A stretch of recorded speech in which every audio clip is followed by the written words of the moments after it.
Dərs 5 ilə davam edirik. Dərs 5 bizdə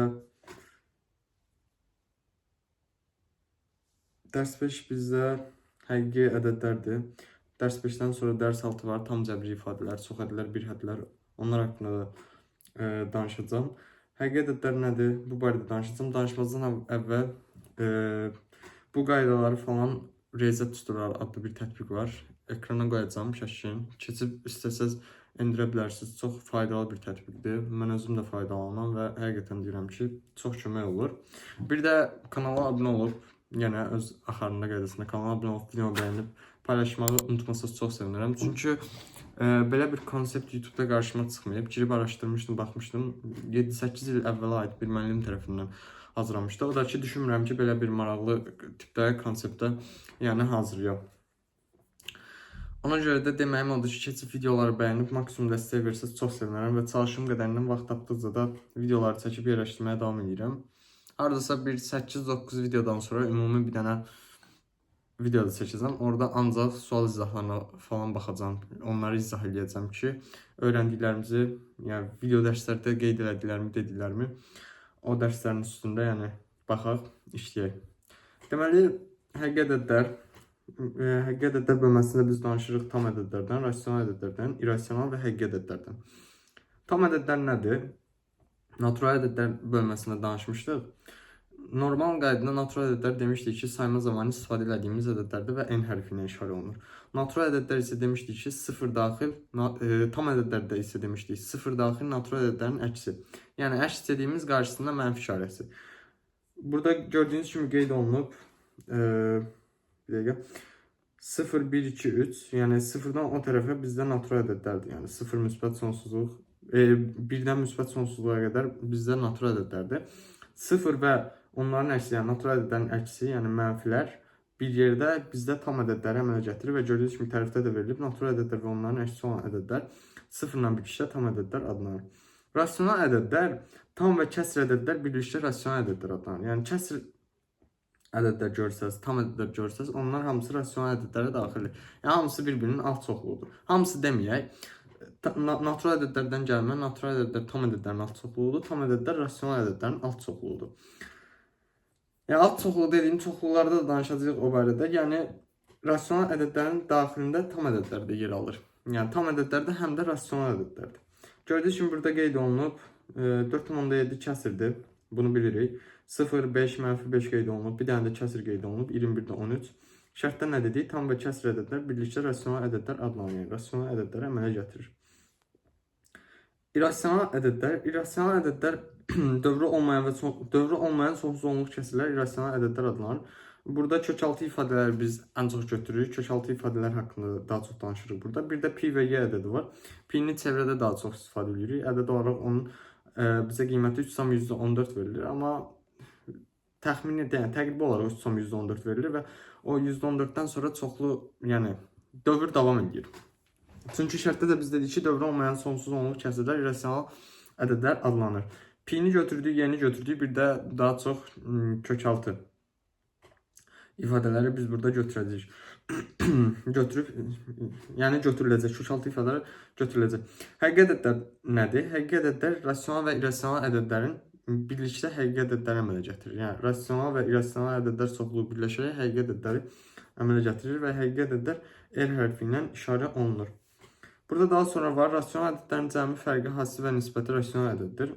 Bunu bilirik. Sıfırdan fərqli rasional ədədlər ilə irrasional ədədin cəmi fərqi hasili nisbəti irrasional ədəddir. Bu onsuz elədir. Məsələn, mən götürüm 5-i, götürüm kökaltı 2-ni. Bunların hasilini nə eləyəcək? 5 kök 2 eləyəcək. Ona görə də qayda olaraq deyirik ki, cəmi fərqi hasili bizdə irrasional ədəd verir. İrrasional ədəd alınır. İrrasional ədədin cəmi fərqi hasili nisbəti həm rasional, həm də irrasional ola bilər. Bu yenə vəziyyətə görə dəyişəcək. Ədədi və həndəsi orta. Ədədi orta və həndəsi ortanı yəqin ki, məktəbdən bilirik. Bilməsək belə yenə də vurğulayım ki, ədədi orta nədir? Məsələn, bizə 7 dənə ədəd verilib. Bunlar fərqli-fərqlidir. Məsələn, 5-dir, 10-dur və yaxud da 22-dir. Bu 7 dənə ədədi toplayıb ədədin sayına bölürük. Burada da qeyd olunub ki, verilmiş ədədlərin cəminin bu ədədlərin sayına olan nisbəti həmin ədədlərin ədədi ortası deyilir. 2 ədədin ədəd ortası gördüyünüz kimi düstur olaraq qeyd olunub. A plus B bölünsün ki, n ədədin ədəd ortası A1 üstə gəlsin A2 üstə gəlsin A3 üstə gəlsin A-n. Yəni sonuncu ədədi bilmirik. Amma mütləq nə etməliyik? Cəmi saya bölməliyik.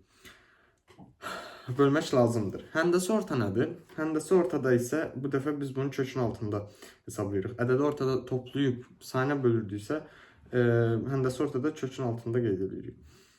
Məsələn, n sayda ədədin hadisinin n-ci dərəcədən kökünə həmin ədədlərin həndəsi ortası deyilir. Bizə adətin ən çox 2 və 3 ədəd üçün daha çox lazım olur. 2 ədəd üçün kökün altında AB, 3 ədəd üçün isə kök altında 3-cü dərəcədən ABC-ni biz hesablayırıq. Yəni bunlar haqqında danışacağıq. Yəni bu kök altıdır falandır. Bildiyiniz kimi, yəni həmişə vurğulamışam ki, riyaziyyatda dərslər bir-birinə əlaqəlidir. Yəni bir dərsdə boşluq olsa, digər dərsdə o boşluğu, yəni o boşluq hiss olunacaq. Ədədin modulu var. Ədədin modulu nədir? Tərif hesablama başlanğıcından A ədədinə qədər olan məsafəyə A ədədinin modulu deyilir və modul A kimi işarə olunur. Məktəb dərslərindən, yəni belə lor dildə desək, normal dildə desək, moduldan mənfi çıxmır. Yəni bir ədəd modulda verilibsə, mənfi bir ədəd, o həmişə moduldan müsbət olaraq çıxacaq.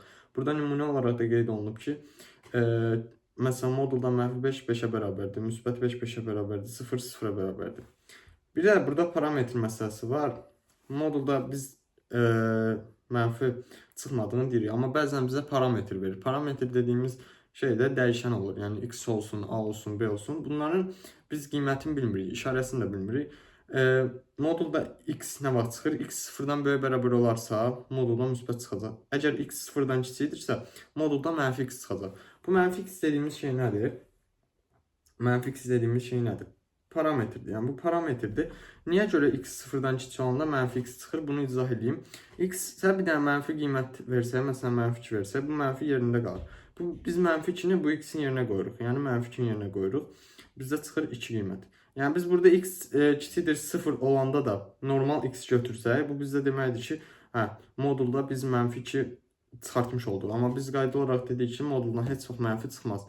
Yəni söhbət moduldan gedirsə, modulda həmişə mənfi ədəddə, müsbət ədəddə, mənfi ədəddə, müsbət ədəddə ikisi də müsbət çıxmalıdır. Yəni müsbət olmalıdır. Burada biz daha sonra danışa bilərik ədədin standart şəklindən. Ədədin standart şəkli R-dir. R ədədin standart şəkli adlanır. R bərabər A vurulsun 10 üstü N. R həmişə 0-dan böyük olur. Və burada A qiymətli hissədir. O həmişə ondan kiçik olur. Bir də birdən böyük və yaxud da bərabər, bir də ondan kiçik olur. N isə burada tərtib adlanır. Gördüyünüz kimi orada hamısı qeyd olunur. Misal olaraq verilib bir şey deyir ki, 4200 ədədinin tərtibi ilə qiymətli hissəsinin cəmini tapın. Biz dedik ki, tərtibli hissə 1 ilə 10-un arasında olmalıdır. Yəni biz bu 4200-də tərtibli hissəni götürəcəyimiz ən böyük qiymətimiz 4,2 olur. Gördüyünüz kimi orada qeyd olunub 4,2 vurulsun 10 üstü 3. Tərtib olaraq verilib 3. Yəni tərtibi 3 olub. Qiymətli hissəsi isə 4,2 olub. Daha sonra ədədin tam və kəsr hissəsi var. Tərif olaraq A ədədindən kiçik, ən böyük tam ədədə A ədədinin tam hissəsi deyilir. Və bu modullu mötərizədə yazılır. Modullu mötərizə deməyək, transkript formasında mötərizədə yazılır. İşarə olaraq elə işarə olunur. Tərifdə nə dedik? A ədədindən kiçik və ən böyük tam ədədə A ədədinin tam hissəsi deyilir. Məsələn, burada 5,2-nin tam hissəsi nədir? 5-dir. Gördüyünüz kimi A ədədindən, yəni 5,2-dən həm kiçik oldu, həm də ən böyük tam ədəd oldu da, yəni ədəd daxilində ən böyük tam ədəd oldu. Tərif olaraq A ədədinin özü ilə tam hissəsinin fərqinə A ədədinin kəsr hissəsi deyilir və bu tipli, yəni fiqurlu mötərizədə yazılır, işarə olunur. Ədədin kəsr hissəsi nəyə bərabərdir? Yəni istənilən müsbət ədədin kəsr hissəsi onun tam hissəsi ədədin özü çıxılsın tam hissəsinə bərabərdir. Gördüyünüz kimi burada da qeyd olunub. Kəsr hissə həmişə nəyə bərabər olmalıdır? 0-dan böyük və yaxud da bərabər 1-dən kiçik olmalıdır. Məsələn 5. 5-in tam hissəsi nədir? Kəsr hissəsi nədir? 0-dır. Nəyə görə? Çünki 5 tam ədəddir. Yəni kəsr hissəmiz 5 ilə 0-dır. Tərs ədədlər var burada. Hasili 1-ə bərabər olan ədədlərə qarşılıqlı tərs ədədlər deyilir. Bu haqqında deyəsən natural ədədlər bölməsində də danışmışdıq. Burada da bir dəfə də vurğulayaq ki, hasili 1-ə bərabər olan ədədlərə qarşılıqlı tərs ədədlər deyilir. İstənilən, yəni A-nın tərsi deyəndə hesablamada məsələn deyə bilər ki, 5-in tərsi, 5-in tərsi deyirsə biz onu kəsr formasında, yəni 5-də 1 və yaxud da 1 bölünsün 5 kimi yazırıq. Burada da deyir ki, yəni A ədədinin tərsi 1 bölünsün A formasında qeyd olunur. A-da 1-in tərsi yenə A-dır, yəni bir-birinin əksidir. A-da B-nin tərsi yenə B bölünsün A-dır. Yəni tərs deyirsə həmişə başa düşün ki, kəsr formasında. Biri həmin ədədə bölürsünüz və məsələn burada deyir A-da B-nin tərsi deyir yəni. Burada böləndə bu B qalxır yuxarı. Çünki demişik ki, bölmədə iki kəsri bir-birinə böləndə ikincinin tərsinə vurulur. Bu səbəbdən B qalxır yuxarı, A da düşür aşağı. Bir-birinə əlaqəli mövzulardır. Yəni burada çətinlik çəkəcək xüsusi bir, yəni məqam yoxdur. Sonra burada 1-in tərsi ilə 1-in üzünə bərabərdir. Daha sonra əks ədədlər var. Modul zəyini, amma işarəci əks olan ədədlərə biz əks ədədlər deyirik. Əks ədədlərin cəmi həmişə sıfırdır. Yəni natural ədədlərdə də danışmışdıq bu haqda, vurğulamışdım. Məsələn, -3 ilə 3-ün cəmi sıfırdır. Nəyə görə? Əks ədədlərdir. Əks ədədlərin cəmi nəyə bərabərdir? Sıfıra bərabərdir. Burada da qeyd olunub ki, məsələn, -5 ilə 5-in cəmi sıfıra bərabərdir. -4,7 ilə 4,7-nin cəmi sıfıra bərabərdir. Nəyə görə? Çünki əks ədədlərdirlər. Toplanması. Eyni işarəli iki ədədi toplamaq üçün onların modullarını toplayıb toplananların işarəsini saxlayırıq. Bunlar da yenə bildiyimiz qaydalardır. Yəni düşünmürəm ki, toplamada, çıxmada çətinlik ola, amma yenə də burada vurğulamışam. A ilə B-nin cəmi ilə AB-yə bərabərdir. Əgər iki mənfi ədədi toplamaq istəyiriksə, mənfini ümumi üçədə yazırıq, A ilə B-ni toplayıb yazırıq. Müxtəlif işarəli iki ədədi toplamaq üçün onların modullarını çıxıb fərqin qarşısına böyük modulun işarəsini yazmaq lazımdır.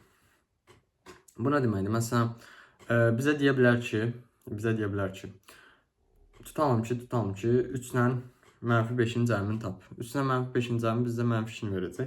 Nəyə görə? Şərtdə də deyir ki, müxtəlif işarəli iki ədəd toplamaq üçün onların modullarını çıxıb fərqin qarşısına böyük modulun işarəsini yazmaq lazımdır. -5-in modulu nədir? 5. 3-ün modulu nədir? -5-in modulu 5-dir. 3-ün modulu elə 3-dür. 5-dən 3-ü çıxanda -2-ni verir və 5-dən 3-ü çıxanda 2-ni verir. Bizim bir dənə də mənfimiz var idi. Çünki nəyə görə? Fərqin qarşısında böyük modulun işarəsini yazmaq lazımdır. Modulda böyük olan -5, modulda 5 elədi. 5 3-dən böyükdür. O səbəbdən də mənfini qoydu qarşısına -2 yazdıq. Belə biraz baş qarışdırıcı ola bilər, amma həqiqətən çox asandır. Məsələn, götürək 7 ilə -7 ilə 4-ü. -7 ilə 4-ün cəmi -3 verəcək. Niyə? 7-nin modulunu götürdük. -7-nin modulu 7-dir. 7-dən 4-ü çıxdıq. Bu bizdə elədi 3. Qarşısına bir dənə də mənfini qoyduq, elədi -3. Yəni çətinlik çəkəcək bir xüsusi məqamlar yoxdur. Burada da elə qaydalar olaraq vurğulanıb hamısı göz gəzdirə bilərsiniz. Vurulması və bölməsi var. İki mənfi ədədi bir-birinə vuranda müsbət ədəd edir. Əgər bir mənfi ədədi müsbət ədədə vurursunuzsa, qarşısında mənfini mütləq qoymalısınız. Burada da onu deyir ki, eyni işarəli ədədlər bir-birinə vurduqda nəticənin işarəsi müsbət edir. Amma yəni ədədlərin arasına, bizim vurma və yaxud da bölmə əməllərimizin arasına mənfi ədəd daxil olarsa, müxtəlif işarəli ədədlər bir-birinə vurduğu və böldükcə nəticənin işarəsi mənfi olacaq. Əgər mənfi və müsbət ədədi vurursunuzsa və yaxud da bölürsə, işarə mənfi olacaq. Əgər eyni işarəli ədədlər bir-birinə vurursa, nəticə müsbət olacaq.